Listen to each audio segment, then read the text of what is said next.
प्यारे देशवासियों, नमस्कार। आज मैं आपके साथ एक बहुत ही महत्वपूर्ण मुद्दे पर चर्चा करना चाहूँगा। आपको मालूम है, बीजेपी या वर्तमान जो एनडीए की सरकार है वो पिछले 11 साल से है, 11 साल कंप्लीट कर चुकी है। और कौन इसमें कितना भारी है, कौन किस तरफ किसके ऊपर वज़नदार पड़ता है, ये किसी से छिपा है नहीं। चाहे वो सही तरीके से हो या वो साजिश के तरीके से हो, लेकिन भारी तो गुजरात लॉबी ही पड़ रही है। इसमें कोई दो राय नहीं। मैं कोई गलत नहीं कह रहा हूँ, जो सामने है सिचुएशन, मैं कोई आरोप नहीं लगा रहा हूँ।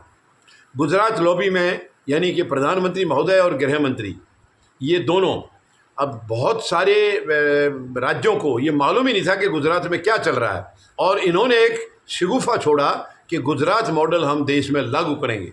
और देशवासियों ने सोचा कि शायद बहुत ही बड़ा मॉडल होगा, और उसके बाद इनके बहकावे में आगे 2014 में ये सत्ता में आ गए। सत्ता में आने के बाद इन्होंने उसको कैप्चर कर लिया है, बिल्कुल एकदम जकड़ के रख दिया है कि अब कोई संवैधानिक संस्थाएं नहीं रहेंगी, सब इनके इशारे पर काम होगा। वही हो रहा है, कोई आरोप नहीं लगा रहा हूँ मैं, ये ऐसा ही हो रहा है। 11 साल से पूरे देश को इन्होंने गुलाम बना करके रखा हुआ है। संवैधानिक संस्थाएं गुलाम बना दी है। कोई भी संस्था देख लीजिए, वो इंडिपेंडेंट तरीके से काम नहीं कर पा रही है। और अब यानी उसमें कौन भारी है ये सबको पता है। बीजेपी का कोई सांसद या मंत्री, इनकी औकात नहीं है कि ये गुजरात लॉबी के सामने मुंह खोलें। अब इनके एक सांसद हैं निशिकांत दुबे, जिनको डिग्री दुबे भी कहते हैं कई बार। निशिकांत दुबे एक अजीब किस्म के प्राणी हैं। सांसद है वो, ठीक है, एक मतलब विशेष उनको दर्जा मिला हुआ है, लेकिन जो उनके कारनामे हैं वो तो बार बार आते रहते हैं मीडिया के सामने। अब उन्होंने एक बयान दिया है कि अगर अभी ये जो 2024 के जो लोकसभा के चुनाव हुए थे उसके बारे में उन्होंने कहा है कि प्रधानमंत्री अगर नहीं होते, नाम लेके कहा उन्होंने खुद उनका, वो नहीं होते तो बीजेपी को 150 सीटें भी नहीं मिलती। यानी उन्होंने पोल खोल के रख दी है अपनी खुद बीजेपी की, जो 400 पार का नारा लगा रहे थे, 400 पार का सपना देख रहे थे, और उसमें ये बातें कही जा रही थी इन्हीं के आदमियों की तरफ से कि हमें 400 से ज़्यादा सीटें मिलेंगी तो हम संविधान बदल देंगे। और यहीं से जनता को ये बातें खटक गई। हालांकि 240 जो आई हैं इनकी, उसमें भी साफ तौर पर ये पूर्व चारों तरफ बातें चली हैं, विपक्ष ने भी कहा है, देश भर में चली हैं कि 400 में भी इनकी 240 जो सीट आई हैं 400 की जगह, उसमें भी कुछ सीटें धांधली की हैं, वरना ये 200 से नीचे रहते, ऐसा भी कहा जा रहा है। हालांकि उनके कहीं से बात आगे बढ़ी नहीं है, जाँच वगैरह की, वो बातें दबी रह गई हैं, लेकिन ये बातें कही गई हैं। और अब जब निशिकांत दुबे ने खुद कह दिया कि 150 भी नहीं आती, तो आप इनकी औकात का अंदाज़ा लगा लीजिए, इनकी औकात क्या है और 11 साल में कहाँ से कहाँ पहुँच गई है। यानी इससे पहले बीजेपी की सरकार रही थी, अटल बिहारी वाजपेयी जी प्रधानमंत्री बने थे, एक बार 13 महीने बने, एक बार मतलब पूरा कार्यकाल उन्होंने पूरा किया। और उसमें आपको मालूम है कि सीटें उनकी 200 से नीचे थी, और इन्होंने 2014 और 19 में 300 पार की हैं। अब वो कैसे की हैं? पहले में तो यह है कि जनता को, एक देश को, एक अजीब सी चीज़ें इन्होंने, क्योंकि ये कलाकार हैं, बहुत बड़े कलाकार हैं। एक्चुअली देखा जाए ये राजनीति के लिए फिट नहीं है, इनको तो कहीं फिल्मों में या ड्रामे में वहाँ होना चाहिए था, क्योंकि राजनीति फिल्मी तरीके से या ड्रामे से नहीं चलती है। राजनीति में काम करना पड़ता है, सही नीयत रखनी पड़ती है, ईमानदारी रखनी पड़ती है, शराफत रखनी पड़ती है, जो चीज़ इनके अंदर नहीं है।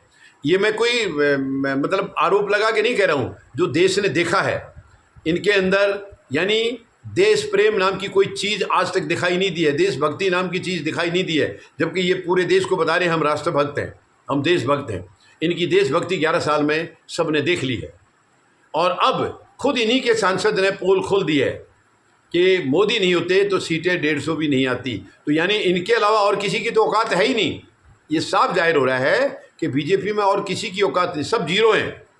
चाहे वो सांसद है, मंत्री है, इसका मतलब जीरो है। उन्हीं का, जो उनका सांसद है वो कह रहा है, ये मैं नहीं कह रहा हूँ कि वो अगर नहीं होते तो 150 सीटें नहीं आती, इसका मतलब बाकी सब जीरो हैं।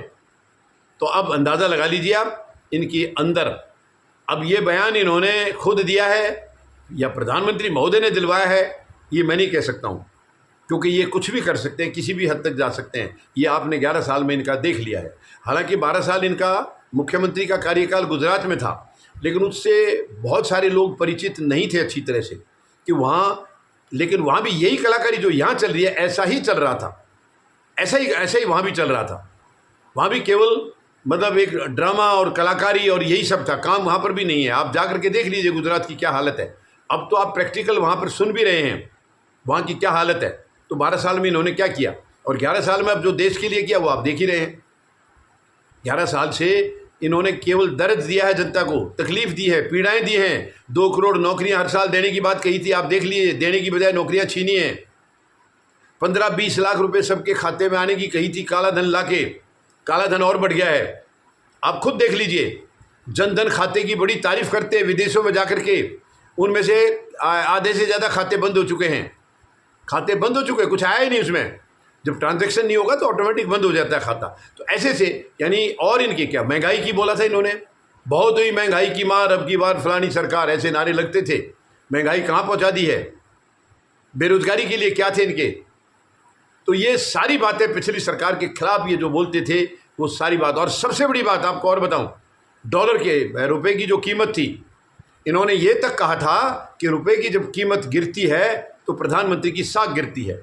और अब ये बताएंगे नहीं कि अब जो रुपए की कीमत आपने कहाँ तक पहुँचा दी है, क्या इसमें प्रधानमंत्री की साख बढ़ी है क्या, घटी नहीं है। तो खैर जो भी है, इनके अपने सांसद ने ये पोल खोल दी है कि बीजेपी में किसके क्या मायने हैं, ये उन्होंने खुद बता दिया, किसी और के कहने की जरूरत नहीं है। धन्यवाद। जय जवान,